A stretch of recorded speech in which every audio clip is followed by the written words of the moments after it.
Modern physics इसे बहुत खूबसूरती से बता रहा है। जैसा कि योग संस्कृति की परंपरा में कहा जाता था, शिव शव की तरह है, सर्वोच्च ऊर्जा लेकिन निष्क्रिय।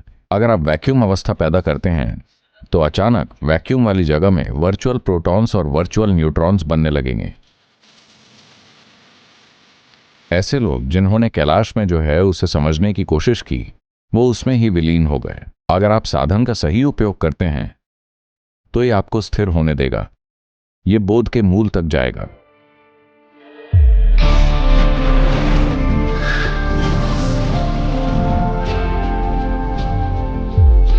खालीपन आमतौर पर नेगेटिव खालीपन का एक नकारात्मक संदर्भ होता है। हर कोई भरा हुआ होना चाहता है, कौन खाली रहना चाहता है? लेकिन इस पूर्णता की तलाश में ही लोगों ने खुद को बर्बाद कर लिया है। मुझे बताइए, आपकी जेब भरने में कितना पैसा लगता है? अगर हम 1 खरब डॉलर देते हैं तो क्या यह भर जाएगी? अगर हम 10 खरब डॉलर देते हैं तो क्या यह भर जाएगी? नहीं। आप कितना भी डालें, जेब भरी नहीं जा सकती। ऐसी कोई चीज नहीं है। कितना लगता है? आपके मन को भरने में कितना ज्ञान लगता है?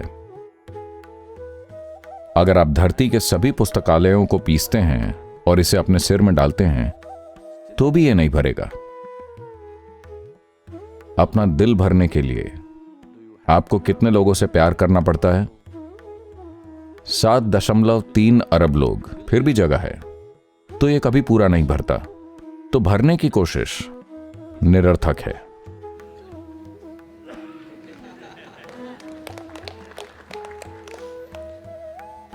खालीपन हमेशा पूर्ण होता है। कृष्ण ने इसे बहुत खूबसूरती से बताया। जब अर्जुन ने पूछा, आखिर इस सत्य की प्रकृति क्या है? क्योंकि अगर मैं आपसे पूछूं कि क्या ये यही है, आप हां कहेंगे। अगर मैं आपसे पूछता हूं कि क्या ये वो है, आप हां कहेंगे। किसी और पल अगर मैं आपसे पूछता हूं तो क्या ये यही है, तो आप कहते हैं नहीं। अगर मैं पूछूं कि क्या ये वो है, आप कहते हैं नहीं। इस सत्य की प्रकृति क्या है? वो है कहां? कैसा है? किस रूप में है? तो कृष्ण हंसे और उन्होंने कहा, इस अस्तित्व में सत्य की प्रकृति ऐसी है कि जो विषैला दिखता है, अगर आप उसे ग्रहण करें तो वो जीवन का अमृत बन जाएगा। जो अमृत जैसा दिखता है, अगर आप उसे ग्रहण करें तो वो विष बन जाएगा। मुझे बताइए, क्या समूचे मानव जाति ने पूर्ण होने की खोज में अपने जीवन को विषैला नहीं बना दिया है? क्या हमने पूर्ण होने की खोज में पूरी धरती को नोच नहीं दिया है? जब हम कहते हैं शिव, हम उसकी बात कर रहे हैं जो है ही नहीं, यानी कोई डिब्बा नहीं है।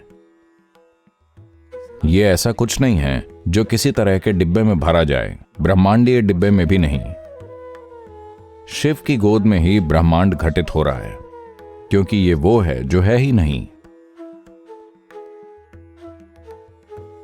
जब किसी को इसका बोध होता है या अनुभव होता है, हम उस व्यक्ति को भी शिव कहते हैं। इसी तरह से आदि योगी भी शिव कहलाए, क्योंकि उन्होंने उस आयाम को छुआ और उसके साथ एक हो गए। और इसे जानने का सिर्फ एक तरीका यही है कि आप इसमें विलीन हो जाएं। यह समझने से नहीं होगा, आप इसे समझ नहीं सकते। ऐसी तमाम कहानियां हैं जहां यह हुआ। ऐसे लोग जिन्होंने कैलाश में जो है उसे समझने की कोशिश की, वो उसमें ही विलीन हो गए। 14 साल पहले जब मैं पहली बार कैलाश गया और प्रत्यक्ष देखा, तब से मैं हर साल जा रहा हूं। पहले 2-3 बार जब मैं गया, वहां जो घटनाएं हो रही हैं, फिर मैंने कुछ लोगों के साथ योजना बनाई, चलो यहां आते हैं और 3-4 महीना यहां रहते हैं, हम पता लगाएंगे कि यह आखिर है क्या। जब मैंने उसके कुछ आयामों को छुआ तो मैं जान गया कि जब तक मैं इसे यहां समाप्त नहीं करना चाहता, आपको ऐसा प्रयास नहीं करना चाहिए। तो अब मैं बस जाता हूं, बस विशाल उपस्थिति का आनंद लेता हूं और वापस आता हूं। क्योंकि अगर आप उसे समझने की कोशिश करते हैं तो इसे करने का एकमात्र तरीका इसके साथ विलीन होना ही है। अभी इसका समय नहीं आया है। शिव का मतलब, इसका बहुत सुंदर वर्णन किया गया है। और आज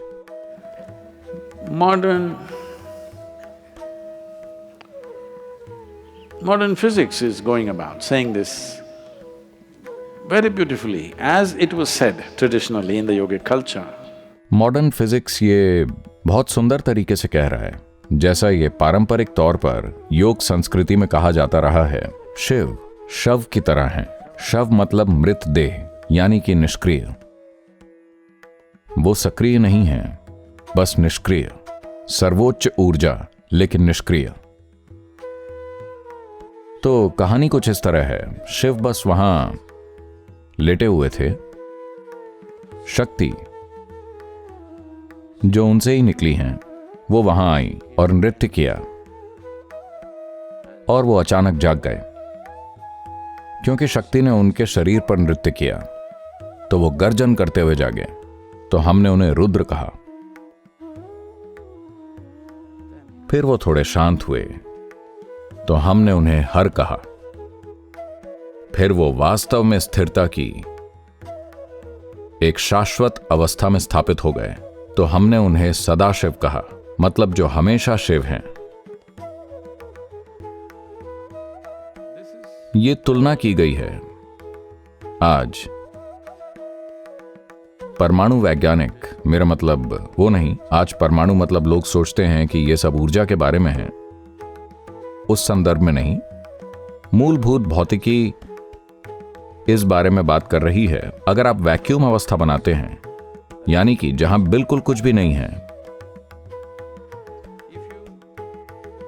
और उसके अंदर नहीं, उसके चारों ओर अगर आप कुछ विद्युत आवेश छोड़ते हैं, तो अचानक वर्चुअल प्रोटॉन्स और वर्चुअल न्यूट्रॉन्स वैक्यूम स्थान में पैदा होने लगेंगे। एक ऐसे स्थान में जहां बिल्कुल कुछ भी नहीं है, विद्युत आवेश भी नहीं, विद्युत आवेश सिर्फ उसके चारों ओर नृत्य कर रहा है। इसकी मदद से वर्चुअल प्रोटॉन्स और वर्चुअल न्यूट्रॉन्स बनते हैं। इसका मतलब है कि उस पूर्ण शून्यता में कुछ पैदा करना संभव है। तो पारंपरिक रूप से ऐसा कहा जाता है, शिव पूरी तरह से निष्क्रिय लेटे हुए थे। आप भारत में इस तरह की छवियां देखेंगे। शिव ऐसे लेटे हुए हैं जैसे मृत हों। शक्ति उनकी छाती पर खड़ी है और नाच रही है। उन्होंने इस तरह के चित्र बनाए। जब शिव का प्रभाव हुआ, तो अचानक इस निष्क्रिय स्थान का गर्जन के साथ सक्रियता में विस्फोट हुआ। इसलिए उन्हें शुरुआत में गर्जन करने वाला या रुद्र कहा गया। यह दुर्भाग्यपूर्ण है कि हर चीज को उन सूचनाओं के टुकड़े द्वारा प्रमाणित करना पड़ता है जिन्हें विज्ञान ने अस्तित्व से बटोरा है। यह टेक्नोलॉजी के लिए कीमती है, लेकिन आत्मज्ञान के लिए नहीं। दुनिया के शीर्ष वैज्ञानिक जानते हैं कि उन्होंने कुछ भी नहीं जाना है। सिर्फ पुस्तक पढ़कर बने वैज्ञानिक ही सोचते हैं कि वो सब कुछ जानते हैं। दुनिया के सर्वोच्च वैज्ञानिकों ने घोषणा की है, न सिर्फ हम जानते नहीं हैं, बल्कि जानेंगे भी नहीं। वो कह रहे हैं क्योंकि वो जानते हैं कि खोज के वर्तमान साधनों के साथ ये कहां तक जाएगा, कहां रुकेगा। आप इस कार्य प्रणाली के साथ इस्तेमाल का तरीका जान सकते हैं, लेकिन समझने का तरीका नहीं। आपको इसे समझने की कोशिश नहीं करनी चाहिए, आपको इसमें स्थिर होना चाहिए। अगर आप इसमें स्थिर हो जाएं, स्थिर हो जाएं, स्थिर हो जाएं, तो ये बोध के मूल तक जाएगा। कितनी जल्दी या कितना समय लगेगा, कितने साल लगेंगे, ऐसी कोई चीज नहीं है। अगर आपके पास जरूरी तीव्रता है, तो ये एक पल में स्थिर हो सकता है, या इसमें 100 जन्म लग सकते हैं। समय तीव्रता और एकाग्रता के स्तर पर निर्भर करता है। इसमें सारी समस्या यह है कि ज्यादातर लोग, क्योंकि दुर्भाग्य से शिक्षा बुद्धि के बारे में है, यह हमारी बुद्धि के केवल एक आयाम को पोषित कर रही है, जिसे हम तर्क कहते हैं। इस वजह से हम सब कुछ तार्किक रूप से समझने की कोशिश कर रहे हैं। यह अपने आप में एक बड़ी रुकावट है, जब तक आप अपने स्वयं के तर्क में बंद हैं। जीवन का जादू आपके सामने खुद को उजागर नहीं करेगा। यही कारण है कि प्रक्रिया को इस तरह से तैयार किया गया है। आप बस स्थिर हो जाएं। आप कहीं भी जाने की कोशिश ना करें, इसे बस स्थिर होने दें। जो अंदर से स्थिर हो जाता है वो गलत जगह पर नहीं जा सकता, है ना? अगर आप बाहर जा रहे हैं तो आप गलत जगह पर जा सकते हैं। आप भीतर की ओर मुड़ रहे हैं, आप गलत जगह पर जा ही नहीं सकते। आप जितनी गहराई में उतरते हैं आप सिर्फ स्रोत तक ही जा सकते हैं, आप कहीं और नहीं जा सकते। बाहर की यात्रा में आप जीवन भर के लिए खो सकते हैं, ये जाने बिना कि आपके साथ क्या हो रहा है। भीतर की यात्रा ऐसी नहीं है। भीतर की यात्रा वास्तव में कोई यात्रा नहीं है, ये सिर्फ स्थिर होना है। संयमा की प्रक्रिया या उसकी कार्यप्रणाली संयमा नहीं है, यह सिर्फ एक साधन है। अगर आप उपकरण का ठीक से इस्तेमाल करते हैं, अगर आप उपकरण की पूजा करते हैं तो आप कहीं नहीं पहुंचेंगे। अगर आप इसे सुरक्षित रखते हैं तो आप कहीं नहीं पहुंचेंगे। साधन का इस्तेमाल करना होगा। अगर आप साधन का सही इस्तेमाल करते हैं तो यह आपको स्थिर होने देगा।